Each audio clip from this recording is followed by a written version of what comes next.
Hey, welcome back to the Ikea Pokemon Draft Tournament.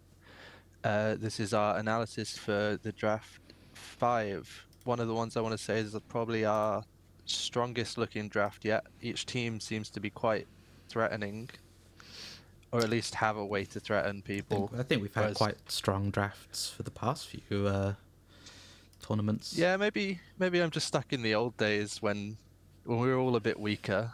But I've got Mm. quite a few. I'm optimistic about this league with how the teams have been built.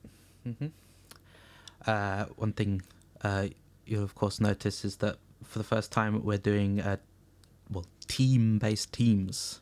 So each actual I guess playing team is made up of two people that you can see on the screen. So they can split the I guess workload of playing and drafting and team building between them however they want. So we've actually got, I guess, fewer teams than we usually do because of that, obviously, because half as many for Mhm. the amount of people. I can't remember how many we had last time. Was it like 11, 13, something like Yeah, that? something like that. So we got 7 this time. So I guess won't take us long, hopefully. Hopefully not 3 hours. Uh, and you can see on the team the teams. We'll be starting as last time from the bottom. So Tom S and Toby's team. So might as well just get right into it. Without So, further ado, I guess I should probably mention changes from last time, just to catch anyone who might be watching this up. So the drafts has changed ever so slightly. Obviously, things have been moved around just to make it more interesting and changes for perhaps balancing stuff. There are a couple new rules. So a team can only draft one Pokemon of 18 points or more.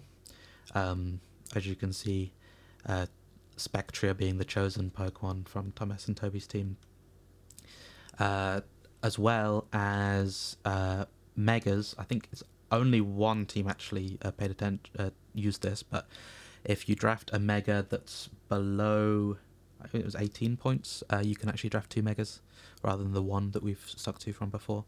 yeah, Uh, dual megaing is quite interesting Other because, than that, what you say? well, I think it's quite interesting the dual mega potential because you've got the flexibility there and the ability to catch your opponents off guard more. It's true. If the Pokemon that you draft has is useful pre Megaing, yes. Um, but yeah, other than that, I think pretty much everything else is the same. Uh, oh well, I guess that's not true. If we have a little look at the tier list, everything above 16 points has been increased, so it actually goes up by 2 points at that point, which is why our limit is 24, whereas before it was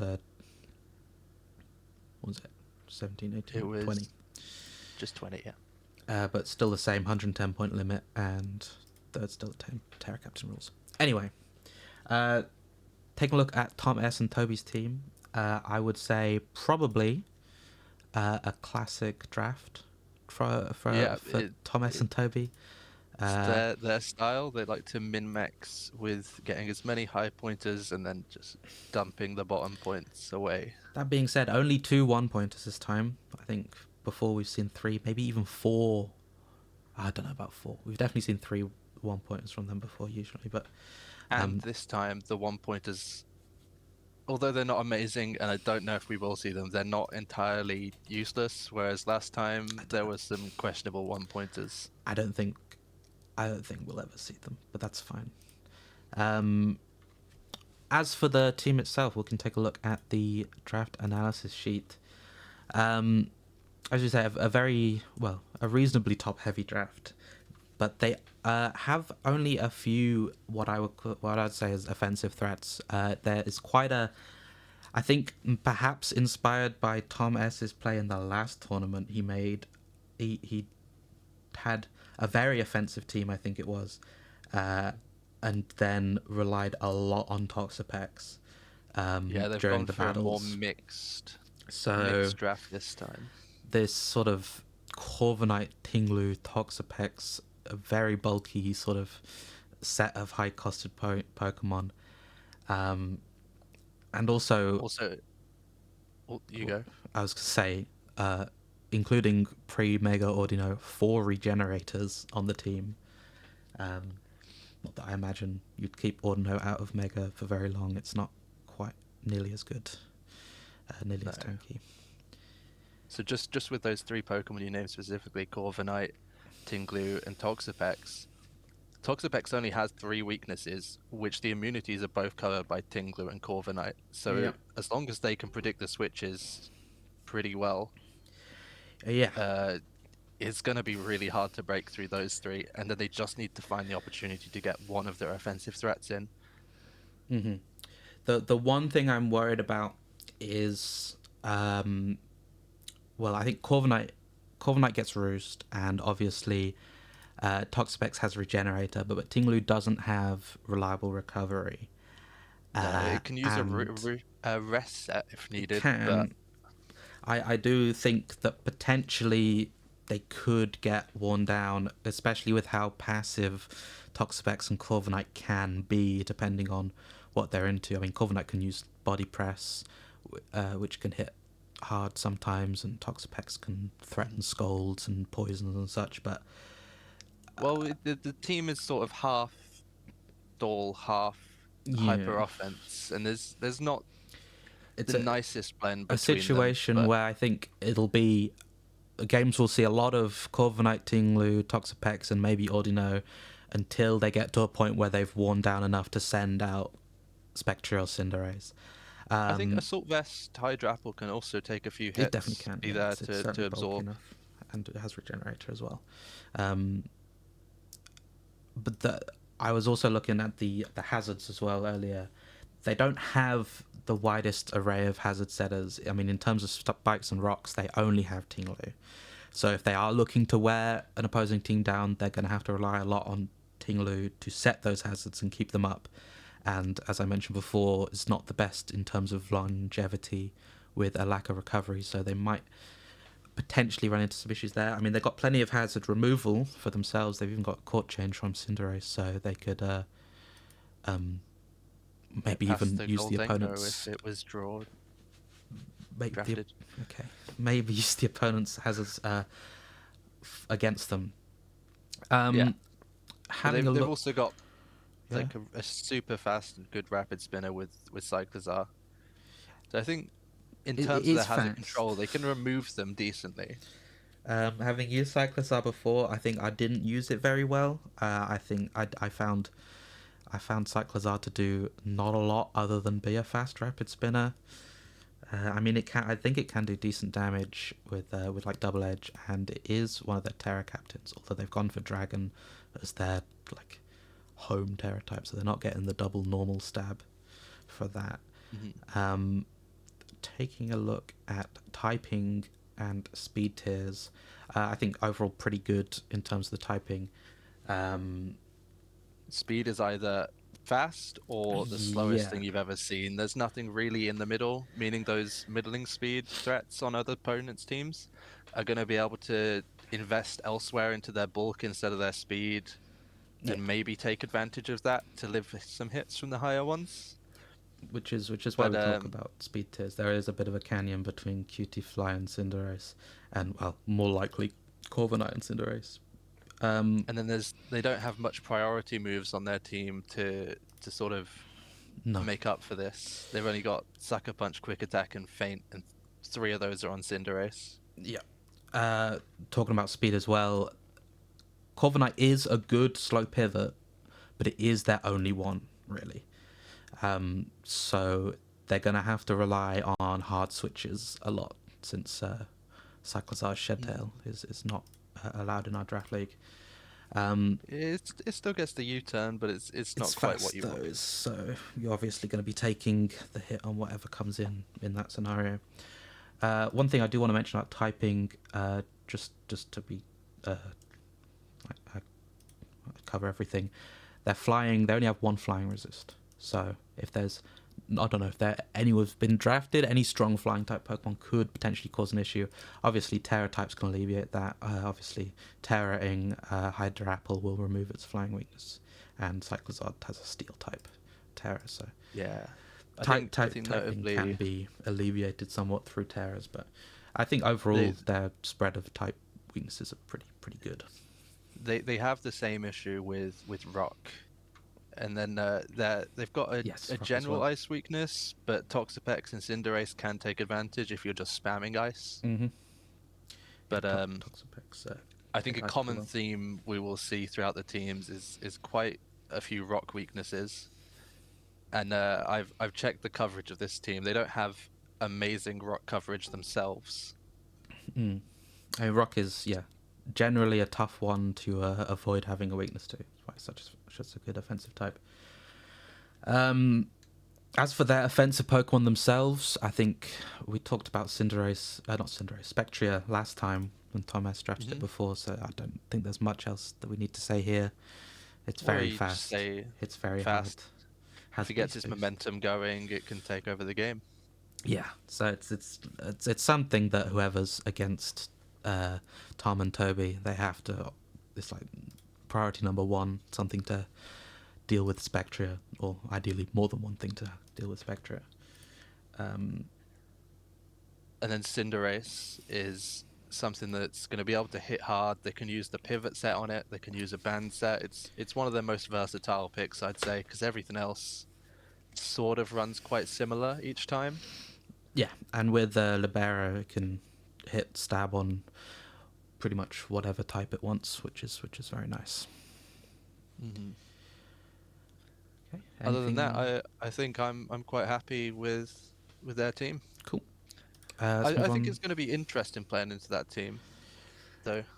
They've got sort of a less one-dimensional thing going on this time, even if it is still quite top-heavy. Yeah, we'll have to see. I have to see. I'm interested to see how much they're going to make use of Cyclizar and Audino. Audino Mega was actually originally a Pokemon that I wanted to draft because it's incredibly tanky and has a Wish at 103 HP, which is nice. Um, Hmm. but yeah, we'll have to see. Okay. Next team, Mirage Island Metagross. This is Tom B and Adam's team. I think pretty clear. We have a sand team here.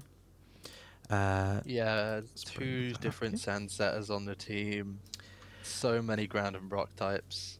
Two, but only two, and one of them is Hippopotamus. Yeah, I was confused when we didn't have the evolution come through. I thought I was they'd thinking probably want two reliable sand setters. thinking about what they could have drafted for Sandstream. I mean, they don't have great options. It is just, I guess, Hippowdon and Gigalith, unless you want to consider Sandaconda as a sand setter, not quite as reliable with Sand Spit as opposed to Hmm. Sandstream. I mean, Tyranitar Mega is, I think, good enough as long as you play around it sensibly. Um, I mean, even before it's obviously usable even before Mega, but once it's Mega, it has crazy bulk and hits incredibly hard with 164 base attack. And I think obviously the only thing really letting it down is the 4 times weakness to fighting. Um, 4 times weaknesses being less of an issue without hidden power, especially given the 1.5 times special defense boost from sand, but it's still a bit of an issue considering how prevalent a focus blast is for a coverage move and how often people like to click close combat. And also how many ground type Pokemon get drafted in these leagues does cause an issue, as Tyranitar Mega Hmm. not particularly great into ground type Pokemon because they resist one of its stab types as well. But it's a great Pokemon. I've used it before. It gets Dragon Dance, like the best, arguably one of the best setup moves in the game. Um, and then It gets the Hippopotas, suit in that dex, which is pretty good yes, it for does. trapping those ghost types which run rampant in the modern leagues. hmm Uh, I guess a reason to draft Hippopotas over Hippowdon is it's more likely to die, because it'll have. I mean, if we look at the wealth of stealth rock access that this Hmm. team has, it can probably more often die after setting rocks, which is potentially useful. I mean, Hippowdon has its own uses as well, but um, for one, is it 1 point? Let me have a look at how much. Yeah, Yeah, it was for a 1 point, I think one-pointer. that's not a lot to pay for a Sandstream user in a Sand team. No, it's just taking the slot of another actually useful Pokemon that's the issue with it. It's true, but they only drafted 10, so they obviously weren't uh, like they weren't wanting for more space to draft Pokemon. Okay, Um, but now let's talk about the things that are going to abuse this sand. well, actually, Starting with, first I wanted to oh, talk okay. about Vaporeon because being a Sand team uh, is gonna lead to some major sort of weaknesses Weaknesses. in, namely water, ground, ice, and fighting. And Vaporeon is one of their now four water resists, which is pretty good. But importantly, a base that only ice resist. Um, Yeah, so their type chart is looking interesting. I find it interesting that there's no neutral mons to water. It's either weak hmm or resistant, Yeah, that's good. but that ice is looking like an issue, and I think they're gonna have to use their Terra captains carefully to overcome some Yeah. of these weaknesses. Um, yeah, I think rock, sand, I guess, more than probably any other weather. I don't know, maybe rain. There's a lot of water types, and rain has issues with. Yeah, it's quite polarizing with the types Yeah, that align with it. I mean, if we do take a quick look at the Terra types, they have Nihilego, Vaporeon, and Credilli as their Terra captains. So, Hmm. well, I mean, talking about in terms of ice resists, none of these Terra types can resist ice. In fact, both of Nihilegos are weak to it as well. So, Hmm. well, we'll have to So see once as we go they through Terra that Vaporeon, they lose lose their ice resist their indeed. only ice resist as well. We'll have to see as we go through if there are any particularly strong ice threats that they might have to worry about. Um, but yeah, I think this was inevitable, and I think especially in terms of water, they've done a decent job of trying to shore up their defenses. And ground is another tough one. I mean, Delmice is pretty decent, and obviously Landorus Incarnate gives them a nice little immunity there. But yeah, it's gonna be interesting seeing how these guys play. Um, but yeah, as you mentioned, talking to people, talking to Pokemon that use the sand, we have a wealth of them really. Uh, Excadrill, I think, is probably the number one pick. And everyone pretty much knows what Excadrill is going to do. Sandrush giving it 2 times speed, Yeah, and their speed tiers aren't looking amazing until you factor in that Sand Rush yes, on yes, the indeed. Excadrill and Draco's ult. Nihilego being their strongest at fastest at 103 isn't amazing, but obviously Excadrill and Drake's both getting Sandrush is going to double their speed. It Um, means if you can get rid of the weather, though, you mhm, probably have a Pokemon that can outspeed their entire team, yeah, which is a bit of a scary position for them to be in. yeah. Even like none of them are particularly good Scarf users either. I mean, Nihilego has Beast Boost, so it can, if it manages to pick up a KO, it can boost its speed with the right EV set. But obviously that relies on it getting a kill. And Landorus probably doesn't want to drop the life orb. Um, Talking about Landorus, that Well, if they use the Sand Force on it, they could I drop the think, Life Orb, but I think they mostly want to keep Sheer Force, as yeah, I think it's just better overall. I think I think Sheer Force is much better than Sand Force, being the same power increase but working on a wider variety of moves and not having to have Sand Storm up, and also removing the Life Orb recall as just an extra bonus effect. Just all in all makes it just objectively better than Sand Force. But you never know; they might end up using Sand Force. Have we? I'm not sure if we've seen Landorus Incarnate before. It looks We quite haven't in one of our scary. leagues. Um, Yeah, that Sheer Force makes those offensive stats deceptive. yeah, I mean, Uh, like Nidoking is a strong sheer force user, and that only has 85 special attack. So 125 attack or 115 special attack, it's going to be hitting very hard. It's only really let down by sort of mediocre speed tier at 101, and obviously Mm-hmm. the classic quad ice weakness. Quad ice weakness. In Um, this league, I think we drafted every single ground flying type, so there's going to be a I think lot of yeah, ice weakness going around. and unlike Landorus T, it doesn't get intimidate to sort of shore up its physical bulk. So 89, 90, 80. It's far from the tankiest Pokemon in the world. Hmm. But it can at least take a couple of hits, especially sort of neutral or resisted ones. Um, what else we got to on offensive side? We've sort of talked about Tyranitar Mega before. Nihilego is cool. I like this Pokemon a lot. Sort of can flex either as a sort of special sweeper with like either Meteor Beam and Power Herb, or just straight like Choice Specs or Life Orb for special damage. I Yeah, and guess it it's probably got even some could use. utility moves as well, I believe. I guess if you do give it a choice scarf, then Beast Boost will boost its special attack then. So maybe it is a valid choice scarf user, unlike what I said before. But as well as that offensive power, it also has quite a good utility, being uh, quite specially bulky, 109 HP and 131 special defense, especially when it gets boosted by Sandstorm. Uh, Doing 1.5 to its special defense, it can take special hits quite well. Obviously, it doesn't stand a chance against physical attackers with 47 defense, but it can sort of flip between those two roles quite nicely. Um, but of course, another 4 times weakness with that 4 times ground weakness is a bit of a shame. But it is But they one of have the the Terra flying and captains, grass so yeah, terrors both to of, both of mitigate that. both the other Terra types can either immune or to or resist that ground type.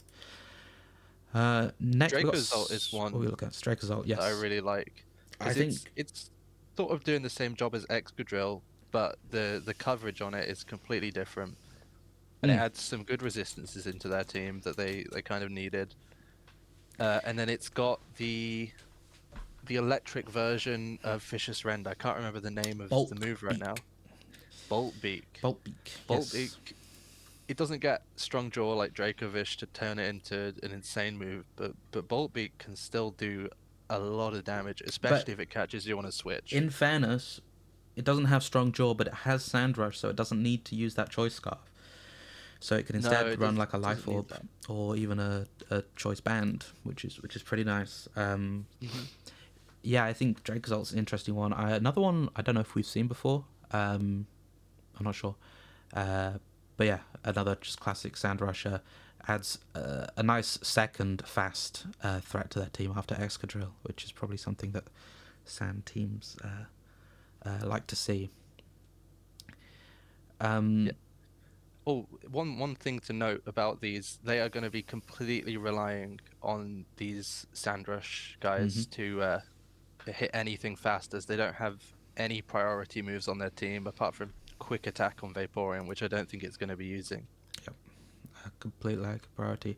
While we're on the moves tab, uh, talking about how much weight is going to be put on Vaporeon's shoulders, the only uh, slow pivot they have on their team with Vaporeon's flip turn. Um, and unlike Tom's teams from before, just a very small amount of pivoting moves in total, just Vaporeon and Landorus. So I think was We're it? going I'm to be not seeing sure if it was a his lot of team hard switches. last time or the one before where he had a pivoting move on every single Pokemon, and he did quite well with that. So Hmm. we're gonna have to see. I mean, I think it'll be a case of kill or be killed, perhaps. If, but I don't know. I think they'll be able to find a way to play around it. As for the remaining Pokemon, we got Steelix Mega, a nice physical tank, another Sandforce, so it should be able to hit quite hard with its Sandforce is ground, steel, and rock, I believe. Yes, Yeah. 1.3 times. Uh, so with its nice, decent base, 125 attack, so and reasonably is all right on the special defense side as well, especially if you invest it, because you probably don't need to invest in its physical defense, so it'll do a decent job of tanking the hits from both sides. Um, I'm not exactly I sure just don't know when they're going to bring it. I feel exactly it's what I sort was of going to say. outclassed by a lot of the other roles that they need on the team, Yeah, and it doesn't do things as well as the other Pokemon they've already got. yeah, unless whatever team they're into has some strong physical attacker that needs to be checked by it, which in which case would be fantastic as long as they can mega it before they need to send it out. Um, yeah, it seems like obviously it shares the typing with Excadrill, and Excadrill's liable to be a stronger offensive threat um, than itself, especially if given time to set up. Um, so we'll see. I think it's a decent pick. I don't think it was too expensive either. Points wise, how much was it? 10, middle of the road. So Yeah, I feel maybe some better usage could have come out of a generically good Pokemon. They didn't need the Sand Synergy after the ones they've already yeah, drafted. they obviously did go very hard on the sort of sandstorm synergy, which I think is fair. But one more Pokemon that has Sand Synergy, but very loosely, is the Cradily with its Rock type, Mm-hmm. getting that 30% special defense bonus that Is it 30? I thought it was those Rock types 1.5. love. I thought it was 30%. I think it's Let me double 1.5 check. times special defense, which is why it's so good. Well, so good. I mean, rock is obviously far from the best defensive typing, but it's quite nice to have that extra special defense boost. Oh yeah, it is a 50% boost. I don't know where I got 30% from. And obviously having Storm Drain as well adds another um, Water immunity. autoimmune. That's the word. Uh, I don't really know what Credilli does, other than take those special hits in the sandstorm, I guess, and the storm drain. Yeah, Um, it doesn't really cover any resistances that they really needed. Uh, I know the Tombi water likes immunity. Credilli, which is fair enough, and he gets, I guess, Leech Seed. That's a pretty good, pretty decent move. Um, Yeah, it and I just guess doesn't have really much setup. It's got Curse that it can use. I suppose it's got Sword Stance, but it doesn't have the Sword speed to Stance. abuse it. I mean, having Grass Stab is obviously useful because one of Rock's resists is ground type, so having something to hit those ground types with is very useful. Hence why they have Delmice and Credilli. Obviously, 81 in both offensive stats is not ideal, but I'm sure they'll make use of it. And talking about Grass, the final Pokemon on their team that we haven't talked about is Delmice. Or Delmise, The, the wheel which that I don't think always we've feels seen like a before. three type Pokemon to me because of its ability Steelworker. Mm-hmm. I constantly forget that it's just Ghost Grass.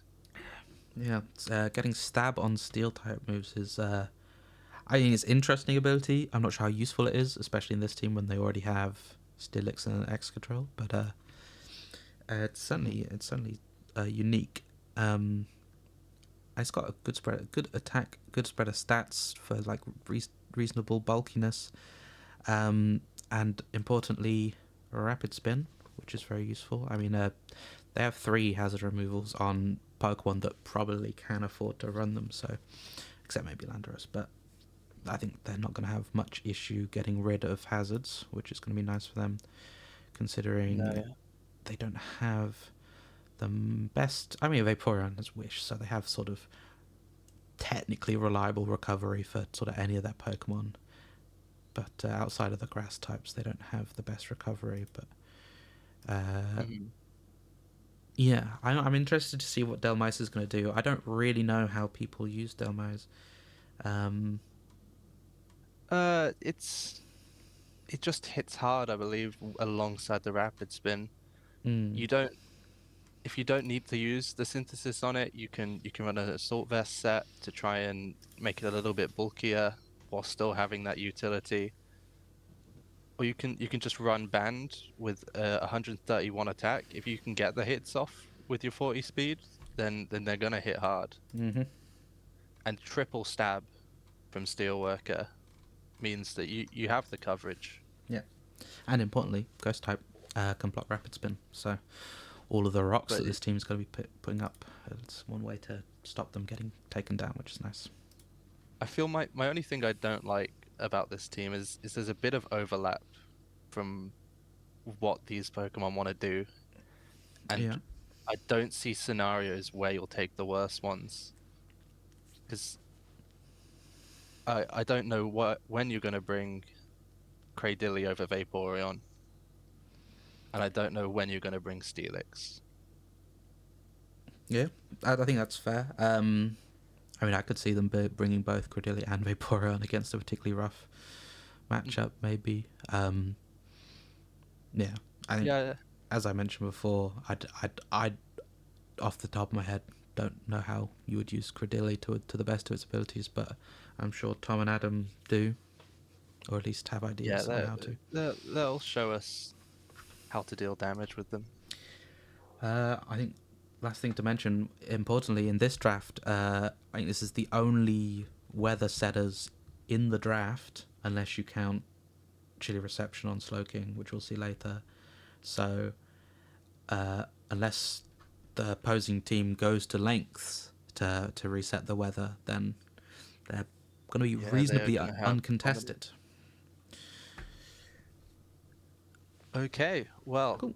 should we move on to the next team? Yeah, I think we've covered everything from that team. Next is Dan and Bob with Sotopolis Samulax.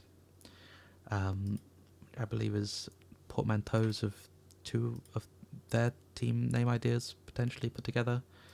And Mhm. it's Samurott and Snorlax. I'm not sure what the first part is though.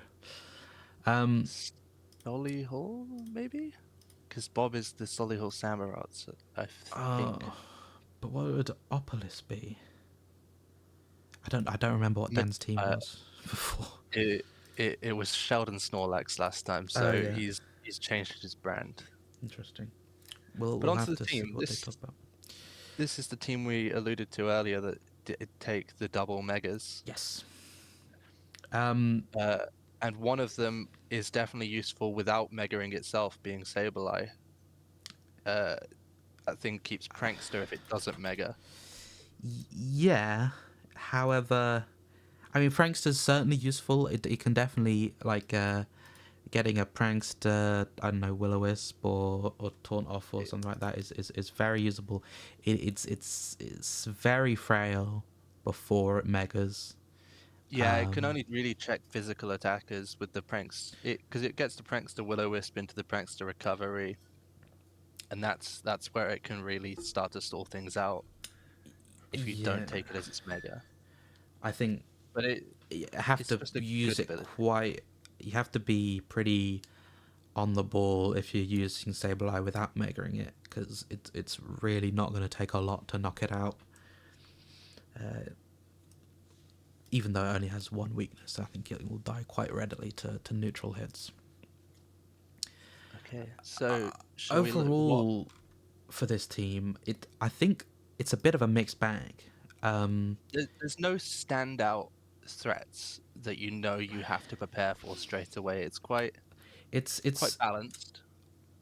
I'd say it's on the defensive side, because looking at what threats they have, I'd say they only really have four, maybe five or six, I guess. Mhm. I mean, four that look to me as offensive threats, and then a couple that can sort of they can do damage, but they're not great at it. I mean, in terms of Look, physical attackers, Landorus T is obviously standard. Gets great 145 base, uh, good sort of earthquake ground stab and decent coverage. I don't does it get? I don't know if it gets sword stance or any boosting moves. It does. It does get to sword stance. uh, And Taurus yes. is pretty decent as well. It gets bulk up, so it can actually perform a sort of dual role as a physical check and uh, a physical attacker. And then Grafai is reasonably fast. It's the fastest Pokemon on their team and has It tends not to be usable used attack. physically as an attacker, though. It mostly uses its prankster or unburden to have more speedy utility. I mean, I wouldn't. Unburden's not for utility. I think if it has unburden, then it's gonna try and sword stance, uh, with I don't know, like a focus sash or a grassy seed or something like that. Um, but interestingly, of those three Pokemon, Landorus T and Taurus Paldea both have Intimidate, so we have two Intimidate users on this team. So You physical can swap attackers between the are two, gonna which struggle with both of them and Skarmory on this team. It's gonna be interesting to have to deal with that. and then we have the special threats, In terms of which I would special say are threats, Gardevoir and yes, Goodra. yeah, Gardevoir and Goodra are probably the main ones. Gardevoir, unfortunate that it only gets 100 base speed, but it has fantastic special attack, Mhm. and gets Calm Mind, so it can boost that. They do have Uh, the sticky web to make up for that, which if it gets the I do sticky have web Sticky Web, yeah. down, Gardevoir can probably utilize that 100 speed to outspeed most things. Yeah, anything that's sort of not super fast, uh, that is affected by those sticky webs, yeah, for sure. It's obviously incredibly physically frail, uh, sort of an unfortunate part of Gardevoir. It's a decent special bulk in terms of 135 special defense, so especially with Calm Mind, it can take advantage of that, but it has to be careful about those physical hits. Uh, Yeah, and Gudra, fantastic special bulk and pretty, all right, usable physical defense, and certainly usable 110 special attack. It just suffers with not having access to any real boosting moves, any setup. no, it's So quite often run as a choice specs user to be able yeah, to get those hard hits off. big Draco But as a meteors. Terra Captain, which they've made it, it Oh can yeah. get some pretty good hits off. Looking at the Terra Captains, Steel Fairy and Water from Kisuun Gudra. It's interesting they didn't go Dragon for its sort of home Terra type. I guess, I mean, I think they Steel, wanted to utilize it more defensively. yeah, certainly a better defensive type, but Miltank, normal Steel Water, fair, very normal defensive types, and then Fire, Electric, Psychic from Taurus Paldea Blaze is going to be interesting. I think that was more of just for offensive coverage Yeah. than anything else. Talking about typings though, a fantastic type chart in terms of Mhm. their weaknesses. They have overall no weaknesses, which I'm not sure if we've seen before. I don't remember off the top of my head. That's pretty good, pretty nice for them. Yeah, I mean, Yeah. no types have like, I guess if you're looking for something, it's I guess dark with only one resist. But I think with Terra Fairy on Hisuian Gudra, um, Yeah, probably they probably can not the biggest deal in the pretty world. easily pivot round and adjust their team for yours. Uh, I always love a water ground type, and then they have no other Gastrodon. grass weaknesses, meaning if you want to take the coverage for this Gastrodon, Yeah, you are sort of shooting yourself in the foot if they don't bring it. yeah, indeed. Looking at speed tiers, not the fastest team in the world, hitting their limit at 110. Um, No. and in And then terms of slow Pokemon, they're sort of lacking a reliable slow pivot, which I always find valuable. Um, I doubt they're going to be bringing Vespiquen that much.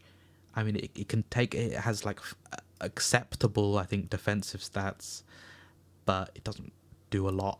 And bug flying's not a great defensive type, so I don't think it's that's not really one something to you rely want on. to be bringing. And Gardevoir Mega's teleport is nice, but you're running the risk of it just dying to whatever it gets hit by with its low HP, and using up a move slot for teleport on Gardevoir Mega, which is not ideal either.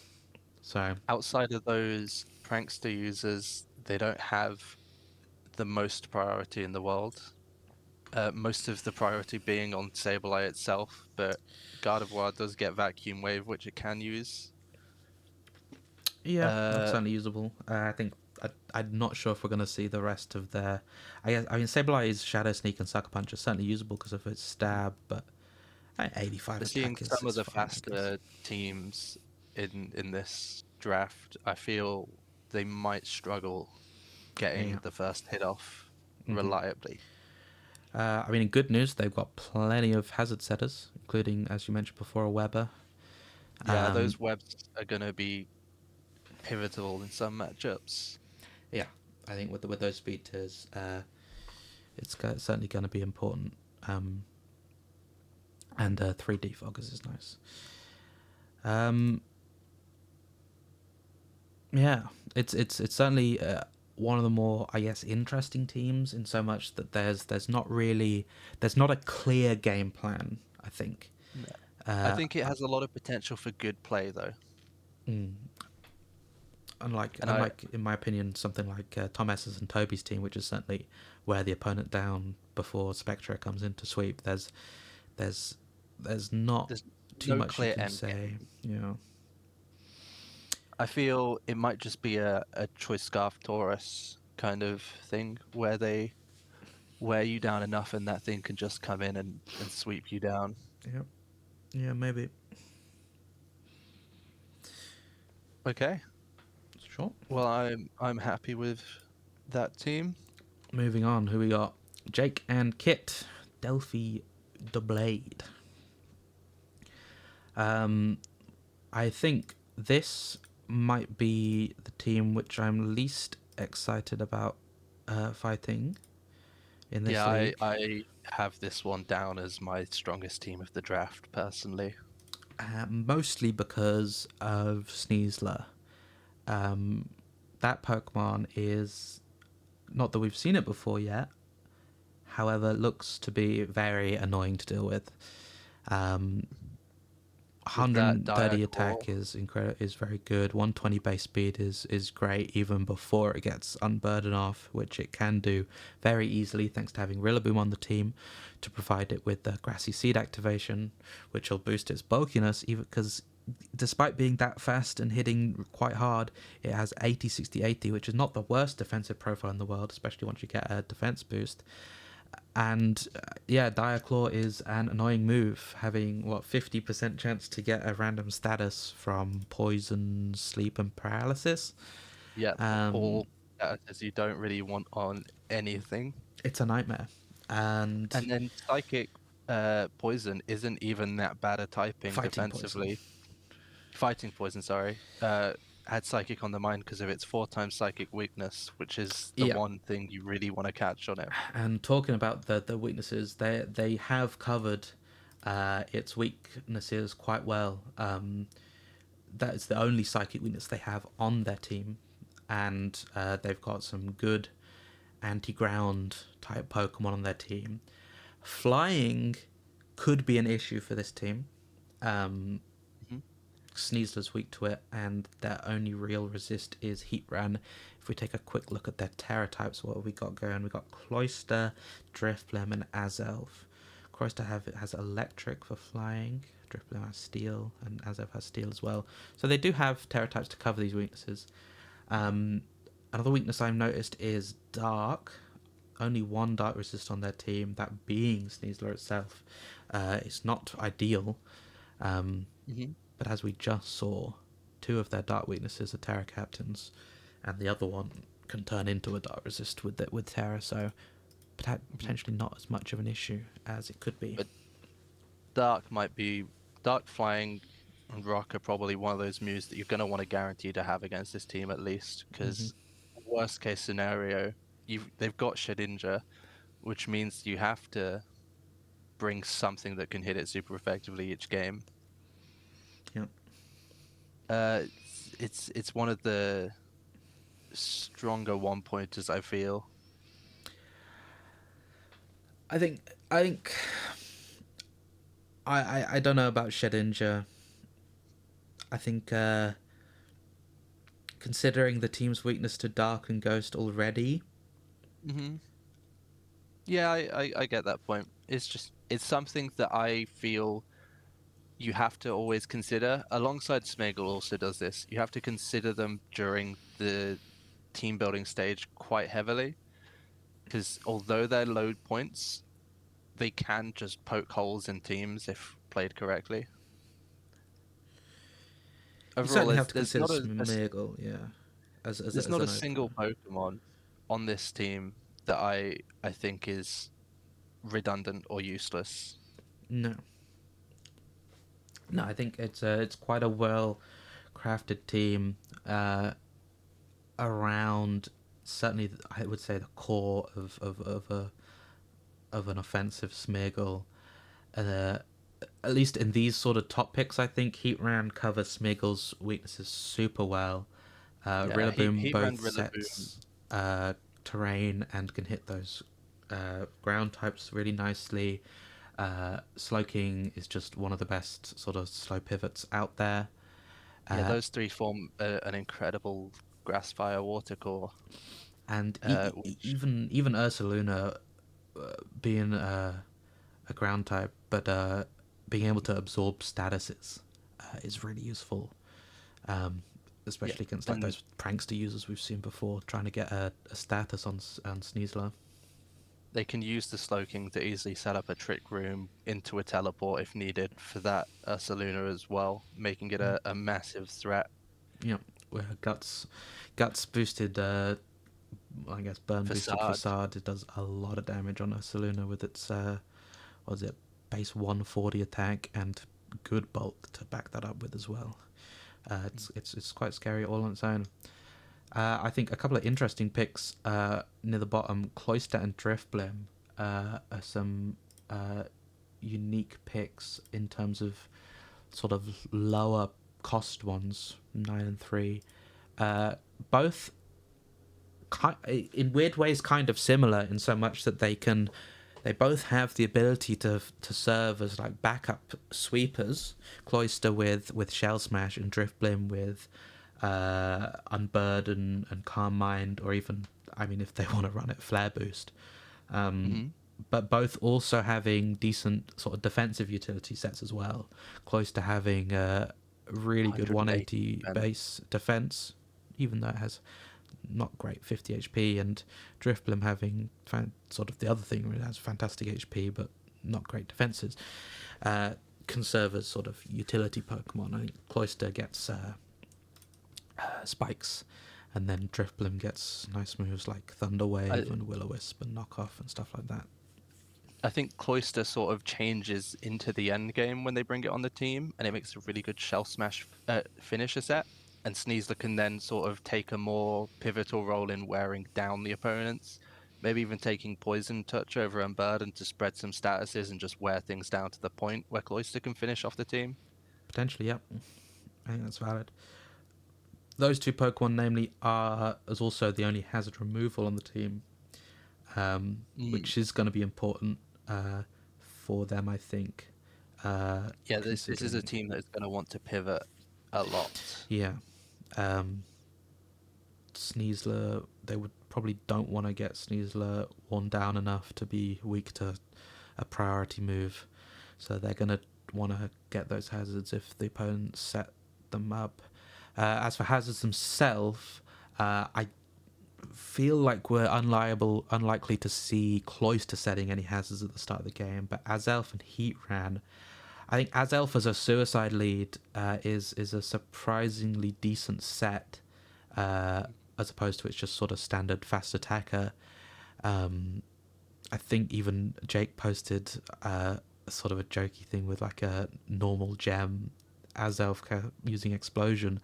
It's pretty good to be honest. Does a lot of damage Yeah, those after rocking. mixed attack is 125 is nothing to scoff at. No, and it's quite fast as well, 115. Hmm. Um, Talking about speed Also, tiers, we have a little bit of a gap between 115 and 85, which could, I think, in this case, perhaps cause more of an issue. but I don't think Rillaboom even causes that much of an issue because it's got its reliable grassy glide for Oh, it could be priority. fast, sure, but obviously you want to have a nice spread to sort of manage the opponent's EVs.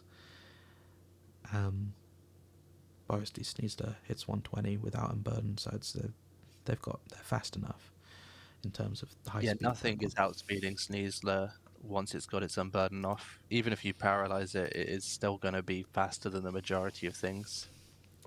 Yeah. Uh, as I mentioned before, Slowking gets chilly reception, one of the best slow pivots in the format, probably. Cloyster also gets teleport, apparently. Didn't know that until earlier today.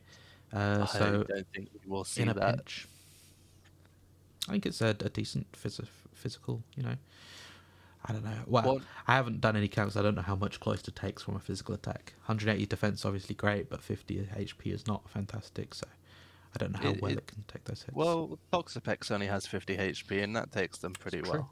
true.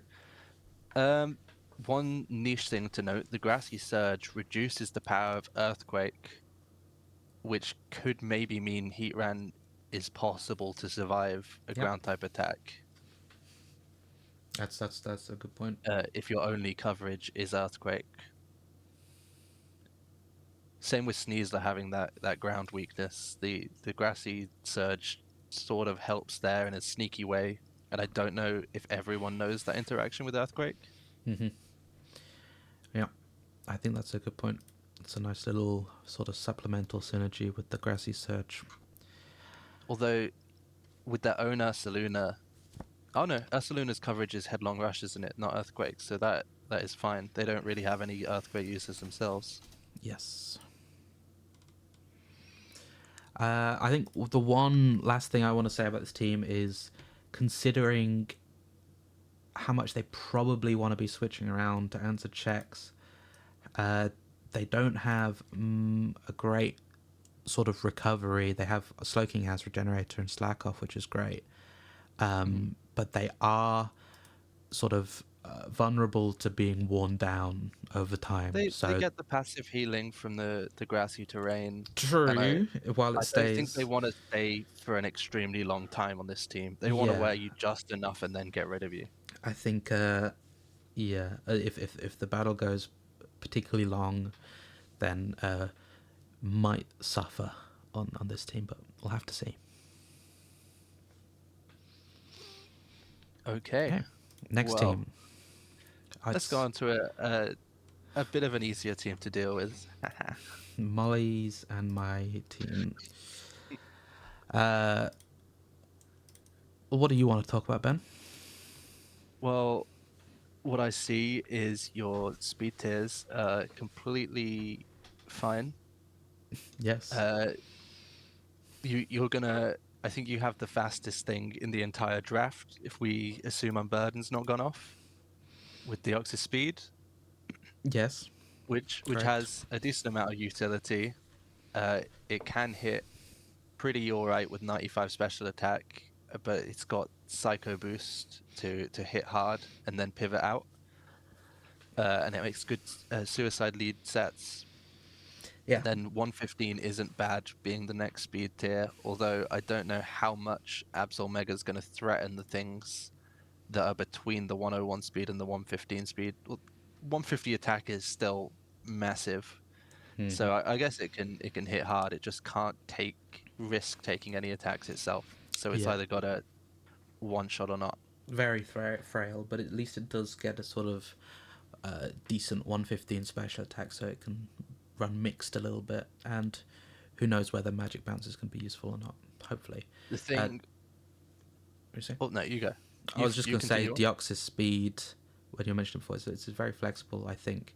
I don't really have a plan for it yet, but I think, as you say, Suicide Lead is one way of using it. It has a plethora of setup options that it can use to utilize that speed. Being 180 base means that against most things, you don't really have to invest in speed, so it can run bulky EVs, which is quite nice. Um, Mhm. and yeah, Psycho Boost was like 150 base power, so it's a great stab move for one-off hits.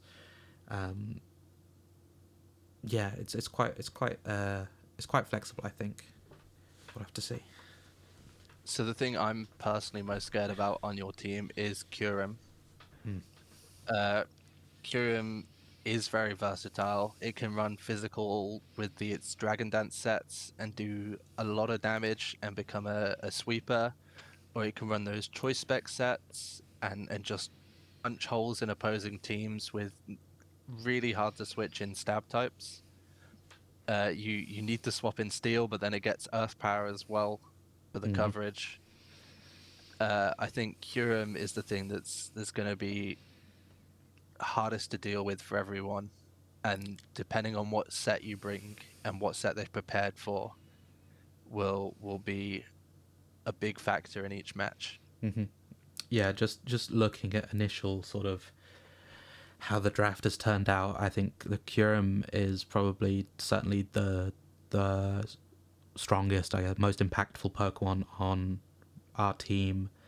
Um, the sort of, as you mentioned, the Dragon Dance with like Icicle Spear and Loaded Dice can do just a lot of damage even after one boost. And it has pretty like good bulk to back up its attack offensive stats. And having access to freeze dry is fantastic. It just means it's so much harder to wall Yeah, the from one those ice water resist types. on the sand team no longer Yep. functions at all. And it has Um, just really good coverage. I think Curum's going to be uh, quite common to see from our team. yeah, so you've got actually a decent amount of setup that you can do on this team as well, especially with the Komodo, Yeah, it was funny. I one of think your Terra cap. last time, or was it? Yeah, last time I was like, oh, I don't like setup sweepers. I'm going to try and draft a team where you don't need to set up at all. And then I realized that not Setup setting up is is used lame. for a reason. Even with Hooper U and Tyranitar Mega, I was like, man, I'm not even doing enough damage there, so I have to nasty plot. So I think there's a lot of sort of setup on this team. Hmm. Uh, we'll see how it goes. And then Obviously, not everything. you have a decent amount of priority to make up for these speed. Well, your speed tiers are fine, but to catch people off guard, you've got a decent amount of priority as Hmm. well, which is something to be aware of on your team. Yeah, some usable priority like a Sucker Punch from Absol, Vacuum Wave from Komodo is pretty decent. Extreme Extreme speed is Speed is fine. obviously very good, and then even Komodo has like a vacuum wave which you can use with its throat spray sets. Yeah, Komodo is pretty nice. It's quite versatile, I think. Um, it's got good, generally just sort of all round decent stat line. So you can run it like physically defensively because that's a great 125 normal physical defense, or as a setup set with like Clangor Soul, which boosts all of its stats by one for 33% of its AP, and procs Throat Spray, giving it a total of +2 to its special attack, which turns it into quite a threatening Pokemon after that. As well as physical sets. It gets um, I can't remember what it gets to boost its physical. Does it get bulk up or does it get? It does get bulk up Uh, and sword stance, and of yeah, course it gets, belly drum. and then it has its signature move, Clangorous Soul, if you want the Omni Yes. boost. Um, yeah, you have a lot of offensive threats. You've got a decent mix of setup. You've got Eevee and Charger Bug, which I'll be surprised if we ever see either of those. Uh, I would be very surprised if you saw Eevee. Charger Bug, I'm a little more likely to run. An Eviolite boosted Charger Bug is reasonably tanky, and having access to both Sticky Web and a slow Volt Switch is quite nice against certain things. So there's a potential Charger Bug we'll see use. But as for Eevee, I think that's just sort of Eevee's there for the ride. and then as a low point cleric, I think Wigglytuff is fine. It's got 140 health for that wish. Yeah, Eevee, I think Wigglytuff is in a similar spot to Drifblim in terms of its stat distribution. Hmm. Um, I think I was considering at the time, if I recall, is either Wigglytuff or Clefairy. I think Clefairy probably a better pick because it's only 1 point as well, so it's probably a bit undercosted. But Wigglytuff, um, the normal type is nice to have sometimes against those ghost types. Uh, and 140 base HP gives it a lot better of a wish than Clefairy. And it gets teleport, which is great. Then I want to say you've got really good hazards. You can set Stealth Rock for days, Yeah. and to utilize this, you've also got the competitive Empoleon for those people trying to come in and defog against you. Yeah, I think competitive is one of my favorite abilities. Not the only time we'll see it actually, but yeah, Empoleon looks to be interesting. Nice sort of specially defensive that can hit back, not too dissimilar to the way Vaporeon works, but with an added steel type and perhaps a bit better of a stat spread and well, in some ways, I guess. The ones I'm gonna wait to see how you use in game because I'm not too familiar with them. Uh, Muck and Gligar. I was a bit surprised when you picked the Gligar because your team does have a bit of a rock and ice weakness, as most teams do. Yeah, the Gligar is one that wasn't actually on sort of my original plan for the team. However, it fits really quite well. As we've seen, obviously, ground flying types are very prevalent for good reason.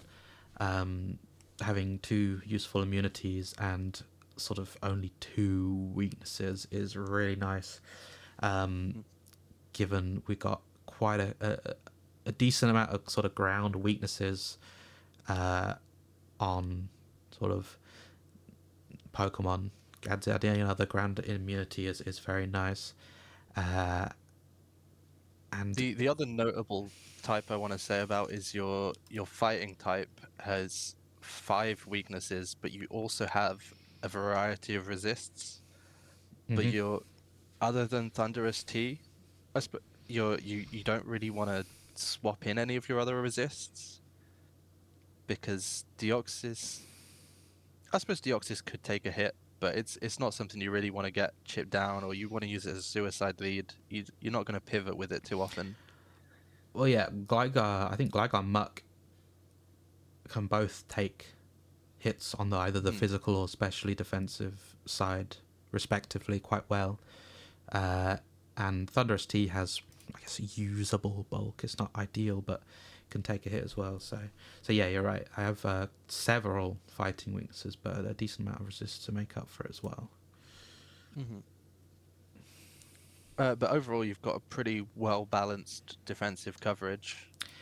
Yeah, I think one thing I would say is, I think while this team has a good sort of spread of defenses, I think we're sort of lacking a proper like a full-blooded wall on either the sort of defensive or especially defensive side, which Yeah, but potentially could I create don't an know if you issue. need a wall on this team. I feel you can put on enough pressure with swaps. There's nothing you really want to tank, and your Hmm. options to if you need to sacrifice something, nothing is each team you're going to have things that you will be able to sacrifice to enable one of your other threats to come in. Yeah. And I don't think that's a bad trade. It's just knowing what you need to trade in. Yeah. Um, so as long as you're not sending out Kyurem to take hits, you're you're pretty fine. And this team also has really good coverage throughout. There's not really a type you're lacking being able to hit. As with most teams, Fairy is the thing that the team struggles with coverage most, but you've not got an issue with that with uh Absol having play rough. Yeah, we have stab steel from Empoleon and stab poison from Muck, which is nice. No, I just mean your actual hitting as a fairy, but you've Oh, still okay, got I see. Fairy stab, yeah. fairy stab on. on a decent amount, and that's your weakest. Oh, Whereas some of the other teams I've looked at, I didn't mention it on the other teams, but they've not got the best coverage on all types. that's something I neglected to mention as well. You can't, of course, forget 85 special attack on Wigglytuff as well. Actually, Uh, not unusable. We have yeah, seen well, uh, Choice Specs Blissey in the past, so you never know, and that only has 75 special attack. some of these wacky sets can catch people off Yeah, guard and just throw off a game plan that they were certain of. for sure. But Uh, overall, it's no, a fun team. yes, I think hopefully I should be able to do well. I think the last couple of things we haven't mentioned yet. Arcanine Hisui is a Pokemon I've wanted to use for quite a while. Getting Rock Head and Head Smash with a good 115, a solid 115 base attack means it can do a huge amount of damage without needing to be boosted through there. Um, Having Intimidate as well as I think Morning Sun and sort of usable defensive stats means it can sort of serve as a physically defensive sort of utility Pokemon as well, and even Flash Mhm. Fire as a usable third ability in case I run into a particularly uh, run into issues with a fire type. Well, Um, it's got the 4 times fire it does resist have four anyway, times doesn't it? base, so. But I think Arcanine Hisui is going to be fun to use. And last thing we haven't really talked about is Terra types. So I think if I had a fourth Terra Pokemon, I would have made Arcanine Hisui a Terra Captain to make use of Terra Normal Extreme Speed. Unfortunately, Hmm. didn't really manage to fit that in this time. But Kommo getting those Terra types is great for setting up with Clangorous Soul, and it itself gets Boom Burst, the other sort of normal type great move to get stabbed with from Terra, so that could be quite useful. Um, Muck, a nice little 3-pointer, gets great stats for a low point Pokemon, so it can really make use of those Terra types to serve as a special sort of tank and hit, okay back with its 105 attack. And then Thunderous T is just great, sort of sweeper with nasty plot, and I think gets agility as well, even if you want to go for the double boost. Uh, Yeah, Thunderous Tea always seems to do something whenever I face it. and And electric those, type can make its stab moves even stronger, and ground and ice to cover its sort of yeah, coverage is good. you've got Bolt Beam, haven't you? Effectively, if you've got the ice type for that Yeah. coverage. Anything else you want to Uh, say about our team? Or mine on yours? I niche point maybe is people might need to check up before they face you on bulletproof and soundproof what moves those ones block. And overcoat. Uh, Powder type moves, but yeah, but I feel the bulletproof and soundproof are going to be more relevant. yeah, I think someone might bring Shadow Ball, not realizing what Komodo can do with bulletproof, or we've got don't tell them. Pixelate Gardevoir with the a hyper voice, I think Mm-hmm. is what she gets. So just being aware of that will be quite Yeah, nice. extra little bonus on Kamara. Otherwise, I'm pretty happy. I won't make you reveal all your strategies that you've got planned. Oh, I mean that's surprisingly for this one, I have done not a lot of prep so far, so we're gonna see how it goes. Anyway, next team. What we got? It's your team. It is my Go team. off, Nido Kings. Mine and Abba's. So I think this is the worst team in the Yeah, draft I because, agree. Nobody should even bother prepping against this one. well, actually, I actually did think this was quite an interesting draft because this is, in my opinion, a very, maybe not hyper offense, but it looks to me like a very offensive draft. All of these Pokemon, apart from perhaps Probopass, have an offensive threat to them. Um, Yeah, I think basically all of them can set up yeah, uh, and into some form of sweeper. you've not really sacrificed, I would say, much bulk to get that offensive of a team. I mean, Gliscor obviously all round great, and yes, as I said, Sword Stance to boost its attack, and Gyarados just looks very scary. I'm surprised we haven't seen Gyarados Mega before. I don't think. Mhm. because it does look very scary. I mean, pre Mega gets Intimidate, or I mean, if you want to run it Moxie, which gives it a great opportunity to set up into a physical Pokemon. And 155 base attack is fantastic, and it's just 95, 109, 130 is certainly decent defensive stats. And Dragon Dance on top of that, it looks quite scary, as well as even dropping his 4 times weakness when it megas. Well, Um, I haven't used Gyarados Mega back since the flamethrower days in oh yeah, the of course. monotype draft I league. forgot about. I How don't know could I if we've forget even about? seen any Gyarados since then. No, that's the thing. Um, okay, let's have a look at the team overall. In terms of typing, I think it's pretty good. The only things that sort of stand out are the slight water weakness could be Yeah, potentially an issue. You have Gyarados one to that I've resist that. it's a weird one that I found the water weakness, but trying to plug anything into it was awkward to do.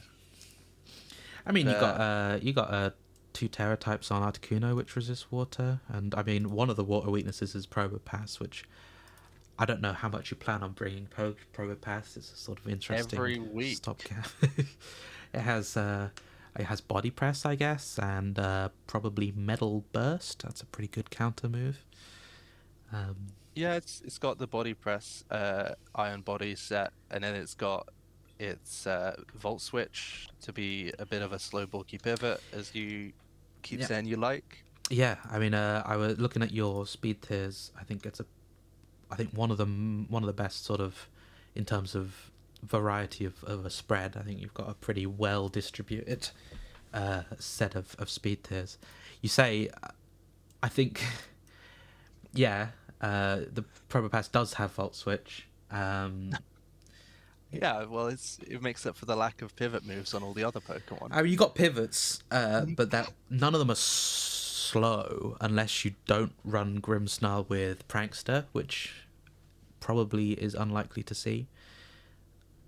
Um, I guess Parting Shot can kind of make up for the fact that it's not slow in so much that they're not going to do as much damage when they switch in anyway. Yeah, perhaps I overvalue slow pivots. I mean, I like them a lot. Um, but yeah, I think there's a good spread of speed tiers in here, uh, which is good. So I do have a bit of a rock and ground weakness as well, Rock which around is something I can't ignore. a little bit. It's not too bad. It's only -1. Although 2 of them are 4 times, but one of them's private pass, so who cares about that? But I'm hoping we can be a bit tricksy, because with Gyarados being a mega that changes its type and changes its resistances Yeah. a decent amount. It kind of, Um, I don't know. I can't remember how many the other teams have. It looks like you have quite a few immunities. What's that? 12, yeah, which we've is got a nice. decent amount of immunities on the team, but yeah, we can utilize that Willy Mega Willy won't Mm-hmm. sort of ability to maybe bait out the wrong move. And then on top of being that sort of tricksy, we have Zoroark Hisui Yeah. to mean you never can be confident with what you're clicking. Yeah. Another Pokemon where if it gets brought, it's something that the opponent is always gonna have to sort of keep in the back of their mind whenever something gets switched out. And then, of course, we have the fastest sticky web setter in Mm-hmm. the tier. 124 speed Uh, from Rabombi. Let's have a look at Ribombi hazards. Ribombi has grown on me quite a lot to maybe be my favorite pick on this entire draft. It seems decent. It's obviously super fast with webs, and I think 95 is usable special attack. Stab Fairy is always nice to have. Um, and of course, it gets Quiver Dance, which is another one of the best boosting moves in the game, which is great. It has to obviously be able to get those quiver dancers off though. With 60, 60, 70 defensive stats, it's not taking many hits, but Hmm. could always get lucky. Well, quite often it's going to get the special defense boost before taking the hit. Yes, if it's a special hit. But yeah, you wanted to look at hazards. Yeah, I mean selection of hazards seems pretty nice. I mean, Gliscor obviously gets all three standard hazards, which is great for it. If you're not running a setup set, having those available to sort of a sort of defensive set is always nice. Gives it something to do. Got two more rocks on Cabane and Probopass, and then another Toxic Spikes on Iron Moth, which probably not too important, but um, yeah. And having Defog on two of those Pokemon is decent. I think in terms, because you mentioned the rock weakness, I'm not sure if Hmm. you could perhaps have done with another sort of Haz removal. I mean, Gliscor, it has a lot of moves which are gonna be fighting for uh, position within its move set. So who knows whether you're gonna be willing to sacrifice one of them for Defog. Ribombi probably less so, depending on what the set is, but obviously has to be there to use Defog because it's not the most long-lived Pokemon in the world potentially. Hmm. But yeah, um, I think in terms of what I've been looking at, Grimmstyle looks like an annoying Pokemon. I mean, just having access to Prankster and a sort of good variety of status moves is annoying, and even base 120 attack means it's not one trick pony. It can do damage as well, and Dark Fairy is a Yeah, and nice couple of um, types to have. Spirit Break is the move it quite often uses on its attack, which lowers opponents' attacks. So that makes it even more Yeah, annoying. true. I mean, it kind of needs that considering it's not got the best defensive profile. Decent HP, but physical defense Quite is pretty often low. it sits Specials. behind screens to get that defensive True. boost. Yeah, the prankster double screens is very nice to have as well. Yeah, certainly allows you to set up Grimstyle better on other is Pokemon too. very he's nice and versatile, and he was drafted for some particular threats that he can deal with. Yeah, I mean, as much as I hate its design, I have to say it does look like a very useful Pokemon. Articuno Galar, this is the other competitive user Pokemon that I mentioned before. I like Articuno Galar. I think I've used it in the doubles, not to much success, just because I'm not very good at doubles. Um, but it's going to be interesting to see what Articuno Galar does. I think um, it's just sort of a well-rounded set of stats with nice special attacks, so it can deal damage quite well. If you can manage to get those competitive boosts off, it can certainly do a lot of damage. It gets like stuff like Calm Mind and Agility itself, so it can boost to sort of try and sweep. Um, Well, we drafted it because of my luck, because that freezing glare of is going to have a course, 100% freeze rate. freezing glare with a 10% freeze chance. I'm sure uh, we'll see many freezes from. It even gets a U-turn, which is certainly nice. I love Mhm. a pivot. Um, I suppose I don't know what else can you say. What would you say about Articuno Galar? Uh, it is more versatile than I thought when we first picked it up. Mm. Articuno Galar wasn't my choice exactly, It's Abbott's choice. uh, but it has a very nice Calm Mind stored power set that it can pull off, Mm-hmm. and it's got access to recover once you get those boosts. Yep. And if you can get the competitive to hit it, that boost is enough to be able to hit whatever's lowered its stats back very threateningly. And then Mm-hmm. it's got agility as well. If Yep. you do get hit by that, predicting in say someone sweeping in intimidate into it, Yep. Or even then if they're about to use defog, then you can get competitive boosts off the opponent using defog. It's quite Yeah. nice. So it's just something that you have to be aware of, Hmm. even if it isn't going to be the centerpiece of every single team. Yeah. Um, Another sort of quite versatile Pokemon is Cobalion. A favorite of mine. I love Cobalion a lot. It can just do pretty much anything you want it to. I think it's got great, especially on the physical side, defenses. It can its special attack and attack, while not fantastic, are certainly usable and are also the same. So you can run it mixed, whether you want to go physical or special, which is super nice. Um, and steel fighting is a real nice typing to have. I think it's just a really nice, well-rounded Pokemon that can sort of fit in wherever you need it to. And it's nice when the knockoff is such a prevalent move. To get the justified boost, yes. Again, a justified boost. You've got to be careful what you do against Just my remind team. myself what your Terra Captains are. Let's have a look. Rabombi, interesting. Articuno Galar and Probopass. Interesting. No Xurkitree, no Interesting. Cobalion, no... oh, you had the points. Yeah. Okay.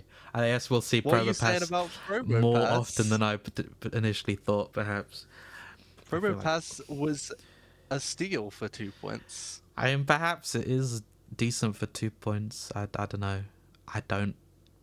It's got sturdy. That's good. It's got It's magnet it's pull. it's, It's it's about it's as a bulky as it's a Toxapex. it's a trapper. Yeah, It is a Toxapex doesn't have trapper. a 4 times. It doesn't have two 4 times weaknesses. But also you can't Terra Toxapex anymore thanks to our rules and it being moved up in points. So who knows?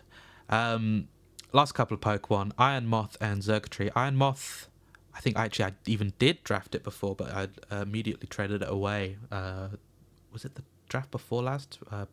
Draft 3. Um, it's sort of Volcarona, but with a slight different twist. Gets, what's the name of the move? Fiery Dance. Sort of. I'm pretty sure Volcarona gets Fiery Dance as well, doesn't Or it? does it get it now? It's just people don't use it because of the Quiver Dance. Volcarona loves its dancing. Oh, it does get Fiery Dance. I mean, it's. I guess it's sort of both of their move, but I think it's slightly hurt for the fact that it can't Terra. I think Iron Moth is a lover of Terra, so to say. Unfortunately, out of the sort of range of Terra captains for our draft, but still certainly a decent Pokemon in its own right. I mean, 110 speed is a good speed tier to be at, and 140 attack is special attack is nothing to sort of sniff at, and even decent special defense on top of that.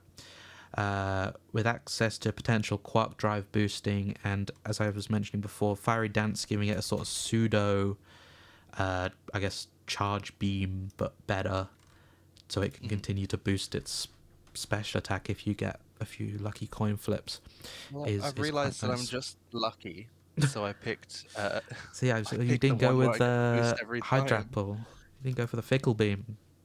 Oh, I don't think I ever got a boost on Fickle Beam when I did pick Hydrapple. Yeah, it's far from the most reliable. And then Xurkitree. I love Xurkitree. One of my favorite Pokemon. Just insane special attack for those electric type hits and beast boost, so you can continue boosting it as you take things out. I mean, a Hmm. choice scarf Xurkitree is something that is just a constant threat that an opponent's going to have to worry about being on your team, And with the and webs as well, if you that's get true. those down, it doesn't even need the scarf. Webs, you can even run the best set, Zap Cannon Tail Blunder Glow. Policy. Oh no, no, not that set. It's fantastic. I I swept thought with you it meant once. Tail Glow. Oh, you use Tail Glow every time unless you're using Choice Scarf. Tail Glow's fantastic. +3 special attack. Great move. On a top of 173 base. It's fantastic. Um, Sucks that it's electric type, which is going to go into a ground type move. But that's what you get Energy Ball for. So I think we've Okay. covered pretty much everything. I think it's a pretty good. I think, yeah, in terms of sort of spread of offensive like threats. I think you have the sort of widest team in terms of there's nothing there that anyone can really say, "Ah, oh, I'm just going to set up in front of this," because everything there can either set up itself or do something to either sort of inhibit or just kill whatever Pokemon it's Mhm. against. So I think that's pretty nice. Yeah, I am happy with that. I don't think there's anything else I need to mention. Sure. And then we can get to the last team on the list. Uh, Tom and Harry. Have they changed their color? I don't know. It's grey and grey. Or is someone just selecting it? No, it's orange for me. Weird. Anyway, It I don't know why that's going on. Uh, okay. Well, let's get the controversy of this team out the way for the start. controversy.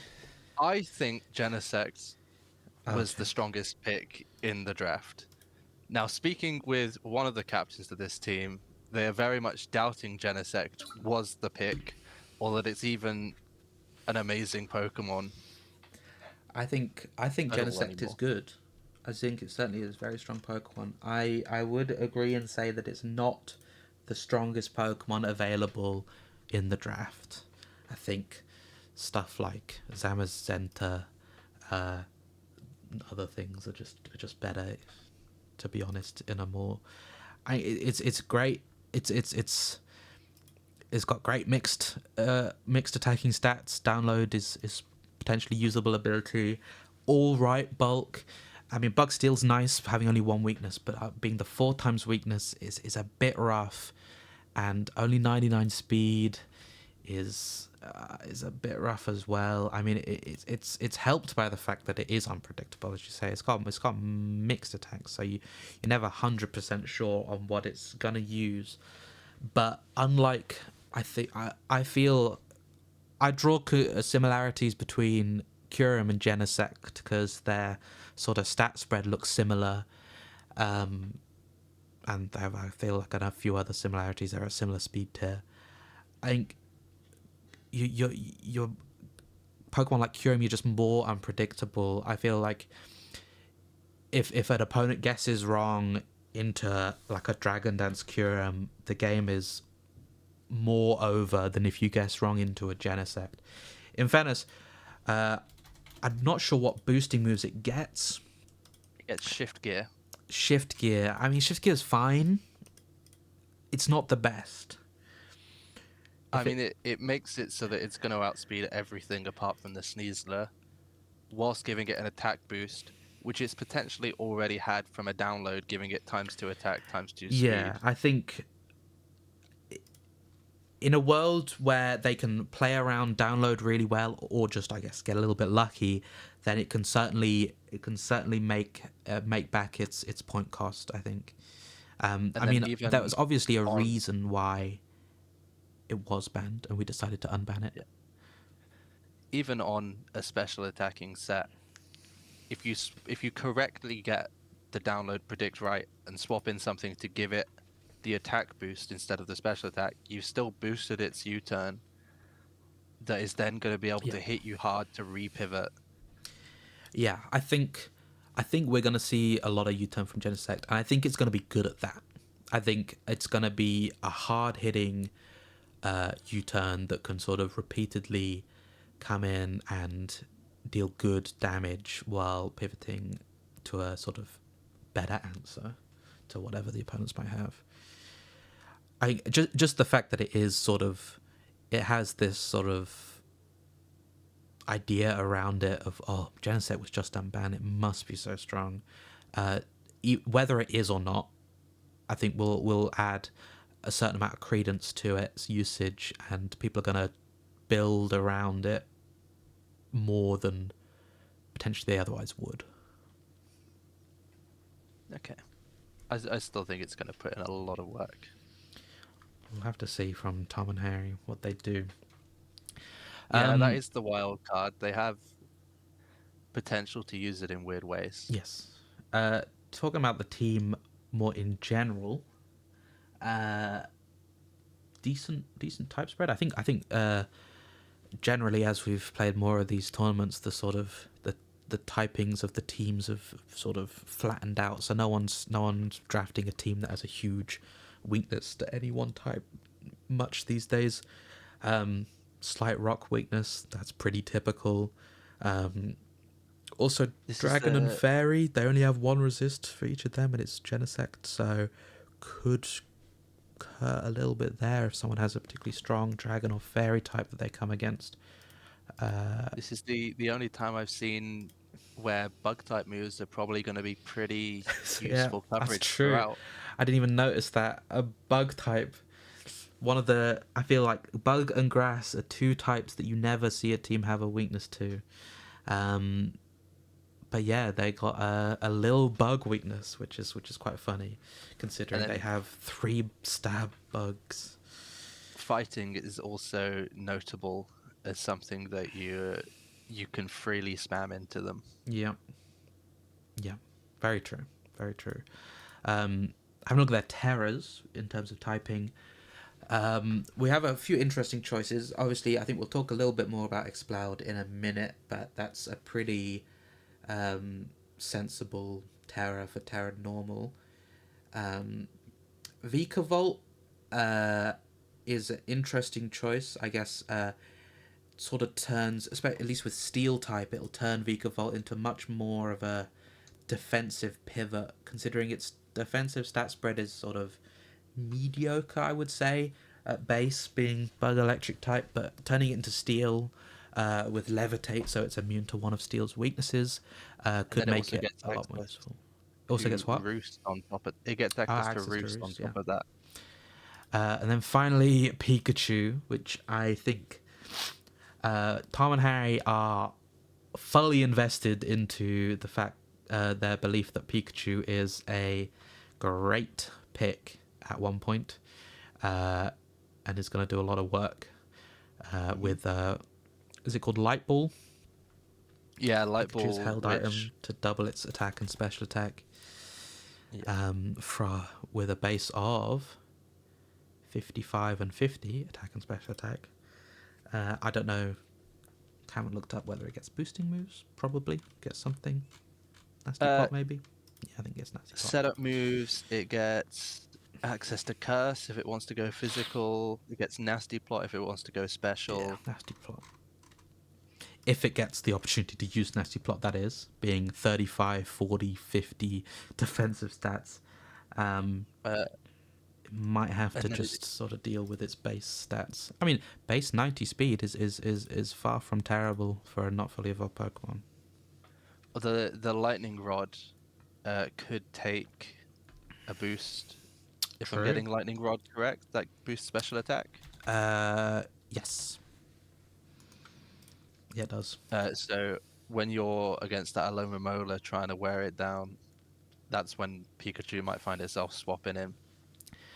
That would be certainly an interesting game if that happens. That'd be pretty fun to see. Could we talk about the other one pointer right before going to the actual team? Sure. What's the other one? Oh, Wug Trio, of course. I think Wug Trio. Uh, I think Wug Trio, as opposed to potentially Pikachu, might is an actual steal at one point. mhm. I think. The only problem is if anything touches it, it falls over and dies. Yeah, I mean that's the price you pay for one pointer, right? It's got the same HP as Pikachu and not much better in terms of its defensive stats, but 120 speed, uh, on 100 base attack for 1 point is you're gonna be hard pressed to get something better than that for such a low point cost.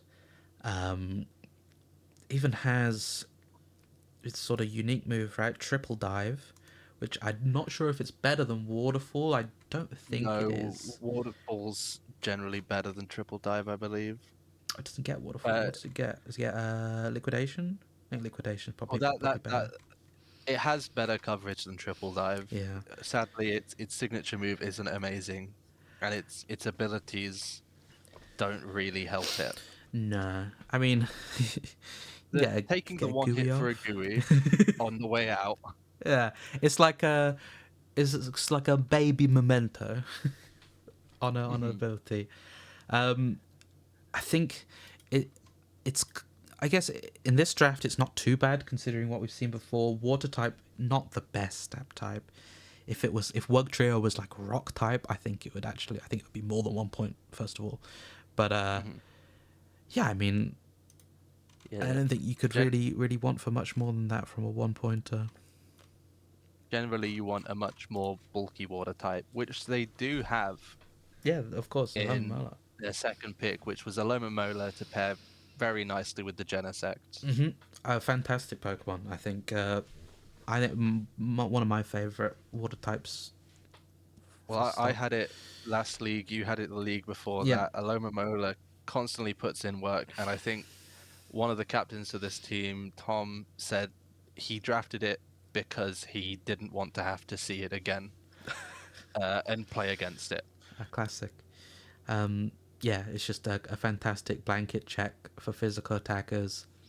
Can even sort of check sort of weaker special attackers as long as they're Yeah, not. if it's got its assault vest set, it can still check special threats Yeah, pretty all right. Regenerator, it's fantastic, and it can wish pass is sort of it's passive, but it doesn't really matter because the No, value that it provides the team is incredible, notwithstanding. and then those 30% on Scold, you can just ruin a physical attacker's life. Yeah. Uh, Looking quickly at speed tiers because we haven't actually looked at that yet. I think they're in a pretty good spot. Mm. Um, Iron Boulder is nice and fast. I was actually thinking about drafting that on this team, Mm. or this league, but I changed my mind before it got drafted. So luckily, not stolen. Um, but yeah, it's nice and fast. And they got a decent spread down to the sort of slow pivots they have at the bottom there. Vika Volt, nice slow pivot. Incineroar, a sort of very well known pivoting Pokemon down there, and obviously a Lomomola to get their Yeah, threats in. I think quite often we're going to see the choice scarf on things like Cleaver and Genesect. I don't know actually if they don't bring Wug Trio too often. A jump between 124 and 100 is quite large, and if Iron Boulder can't take out the faster threats on opposing teams, they're pretty slow on average, I think, compared to other teams. Even if they Potentially, do have a couple I feel of quick Pokemon. I feel like we do have a few slow teams though, like Tom and Adams' Sand team Hmm. outside of the Sand Rushers was relatively slow, and I think Dan and Bob's team wasn't too fast either. So, um, yeah, they definitely have. I mean, as you can see from the color grading, they definitely have several Pokemon that are hitting pretty slow. But we'll have to see if that's an For, issue. for this as well, as quite a few teams this time have drafted a Sticky Webber, Mm-hmm. and they have the Vikavolt, Yep. which as a suicide lead isn't the worst to throw the webs out. It's not the worst. I think it would be a shame to see Vika Volt relegated to a suicide lead, considering has great special attack and sort of usable defensive I stats, think and it just 43 runs the speed Sticky is Web just and then tries to get a Thunderbolt off before it dies. yeah. I mean, they made it a Terra Captain, so I think it'll be able to do other things than just die for sticky webs. But I mean, if that's the value that it brings to the team, then that's what it does. More often as a lead, I believe we'll see Cleaver Yeah, to get those Stealth Rocks down. And then it's even got access to Tailwind if it wants to patch up the speed on a temporary basis. yeah, it does. I think they don't have the widest variety of hazard setters, but Stone Axe sort of makes most other hazard setters irrelevant. Just Yeah, pressing Stone you have Axe on nothing Cleaver that when it has the can opportunity is really good. nothing can stop it. And those flying types that have the biggest defog coverage don't want to swap into that. Yeah. And talking about defog, they have a decent selection of hazard removals themselves, so they can at least get rid of those hazards that the opponent might try and put down. Other pro, what haven't we Uh, talked about? we haven't talked about Flygon yet. Base Flygon. 100 speed, base 100 attack, decent on those two stats, and everything else on 80 means that its bulk's all right. It's got that 4 times weakness to ice that I feel like we've said for almost every team. Yeah. Flygon sort Uh, of it's sort of a pseudo ground flying type with levitate. mhm. I am not too sure what it does for their It team. can be decent threat with its attacks. Because Yeah, I mean, 100 attack, you don't want to take base attack is those. certainly usable, and stab earthquake is nice. I guess you got stab outrage or dragon claw if you're really And wanting then the it's dragon it's type. got the dragon dance, which makes it another viable Oh yeah, yeah, option for a because sort of late DD game is sweeper nice. once things have worn down. Hmm. But then it can be run more utility. It's got the defog, it's got roost Yep. if you can swap it into the right things, and then it's got the U-turn just to keep up momentum. Yeah, it's nice. Even gets a scale chassis here, so you can use that with like a loaded dice. Could be quite nice for the sort of sweeping set. Um, as well as that, Exploud. I mentioned Exploud before. Similar to Swellow that Harry's drafted in the Mhm. past, it is a normal type with Scrappy Boom Burst. However, it does trade quite a lot in terms of like versus Swellow to get a little bit of a boost in special attack. Um, I Yeah, think, it's gonna have to run the choice scarf. well, I'm not sure if it'll have to. I think it really depends. I think it's a team by team basis. Like they can obviously get it in. 68 speed is pretty dire. But if they can get those boom bursts off, it's going to do a ton of damage, especially if they Terra normal to get the 2 times stab.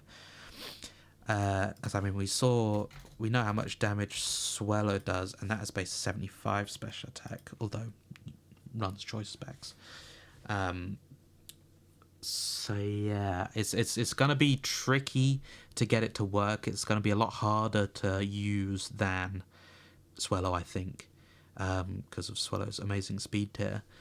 But I think when it gets to do what it wants to do, it'll surely be able to punch rather large holes in opposing teams. And unlike Swallow, I think it actually gets decent coverage. And I guess if you really want to, you can run it mixed because of its 91 base attack as well. Yeah, I feel we're only ever gonna see a boom burst. Yeah. But that's good enough. Um, Elder Okay. Goss is an interesting one. Um, for a while when they drafted this, I get Eldegoss and what is it, Whimsicott mixed up sometimes. Hmm. But Eldegoss is the slow, specially defensive one, and I'm interested to see how they use Eldegoss much because it's got Rapid Spin, which is nice, and it's got Regenerator, which is nice, and It good special doesn't have defense, coverage. but poor HP, not much in the way of offense. Yeah, Uh, and yeah, as you it say, it's got normal type, bug type, and grass type moves that it can reasonably use. yeah. Other than that, it does have cut on guard to boost up that defense and potentially become a wall in the face of something. Mm-hmm. Using synthesis to heal itself back up and just be annoying, but it doesn't have the toxic to sort of threaten them down whilst it's a wall. Mm-hmm. It will have to use maybe it can be a sort of sleep powder user to just make something fall asleep, allow one of their Potentially. setup threats to switch in.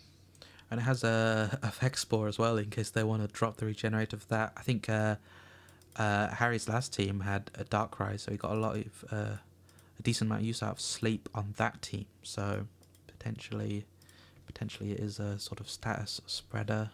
Maybe that's one of the reasons to draft it. I think otherwise it's quite one-dimensional. There's not too much to talk about on it. No. So shall we move to Incineroar Incineroar, a classic pick uh, in VGC? in doubles. Have we? I think we've seen it once before in singles on our draft. Um, it's how many points is it? 9. I think it's decent as a 9 pointer. It's got like definitely usable mixed bulk with 95, 90, 90, and obviously intimidate makes it good on the physical side.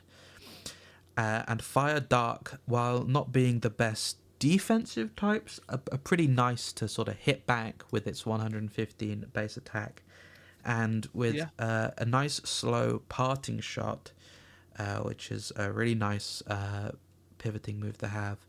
It can obviously make way for uh, other Pokemon to switch in. I think it's probably the best pivoting move to use if you're looking to switch in an offensive threat.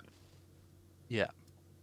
And it can still do some of those things it does in VGC. They're just not as valuable. Like the fake out on 115 will still do damage, and if they've got something like a burn or toxic, that's some more passive damage that can rack up over a game. Yep, it But has Swords Dance as well, so it can be an offensive threat in its own right, even though it is rather slow. it's probably just not fast enough to be able to utilize that.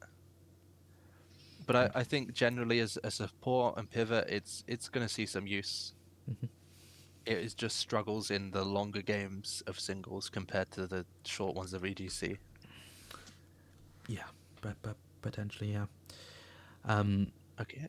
talking about utility Pokemon, Muckalola. We've seen Muck before. This is very similar in terms of what it does. Mhm. Uh, But paying crucially, it's got that dark typing. yeah a slight points premium to get that additional Dark type, which turns its 3 vulnerabilities into just one. Mhm. Is it Psychic and Which Ground, and or maybe it's I just 2. think is very strong. Yeah, Still just having a ground weakness. yeah, that's it's very useful as we see from I guess actually it doesn't make any sense what I was going to say. Anyway, I guess there's not a huge amount to say here considering we already talked about Muck. It's I think a really nice stat spread for a low point. I mean 6 points for Muckalola. Um, I guess you're paying those points to have it not rely on Terra so much because I think Hmm. Muck really comes into its own when it's Terra. Muckalola doesn't need that to function.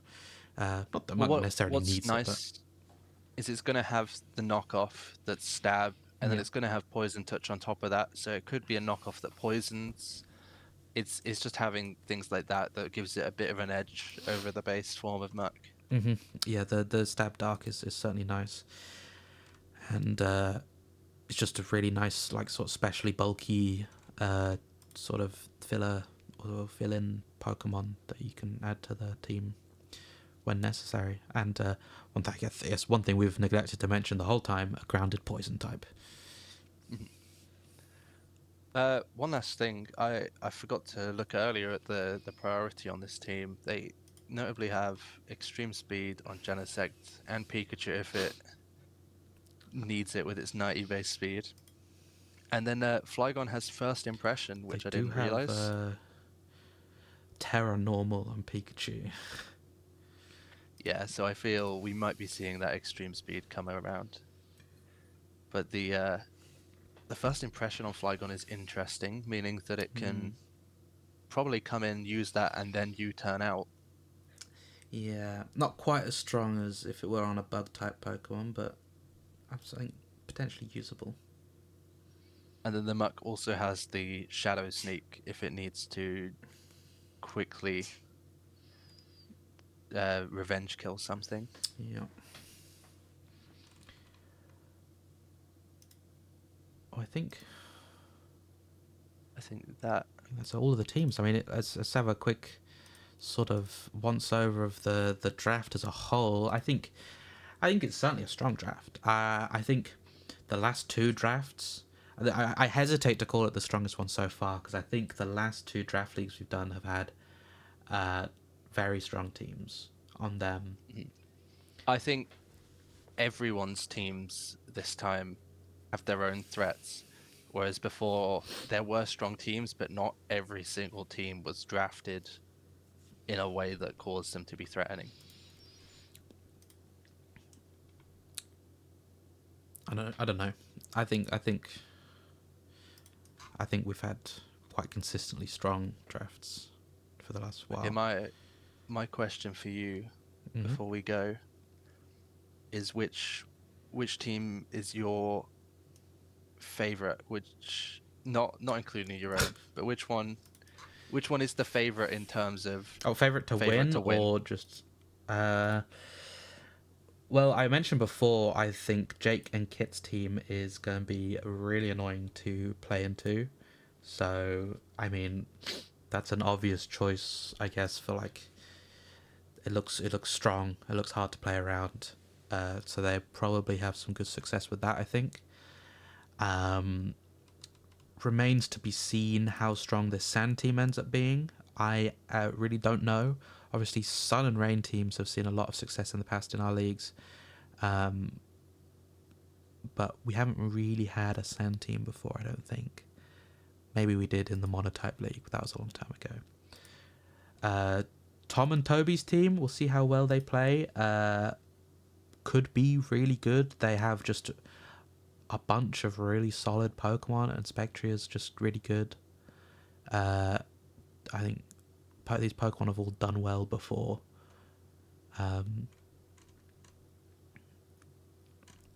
I don't know. I think those would probably be my picks. Okay. Think Jake and Kit, I think, is my choice. What are yours? Yeah. No, I would agree on the Jake and Kit, but I think there are some potentially underdog teams here.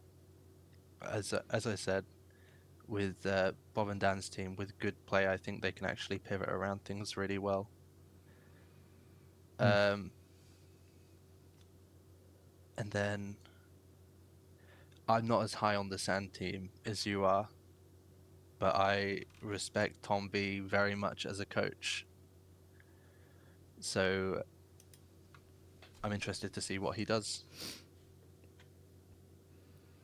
Yeah, I think it's also potentially more than usual a sort of better, a wider variety in sort of styles of draft and stuff. I feel like before a lot of teams sort of fall into the same bracket, but Hmm. I think we have a good sort of mix of things going on this time round, which could be interesting. Okay, well, I'm happy to end off there. Yeah, probably missed talking about some stuff, but I think we've sort of gone over the broad strokes of the teams. Obviously, everyone has their own strategies and niches and tricks that they're looking to pull off with their drafts, but we'll have to see in the first week of matches, which is next Sunday. Okay, well, thank you everyone for watching if you made it this far. Yeah. How long we go this time? Only 2 hours this time, but don't worry. Only 2 hours. Yeah. Perfect. Cool. Well, All right, we'll see you next week. see you next week. Bye.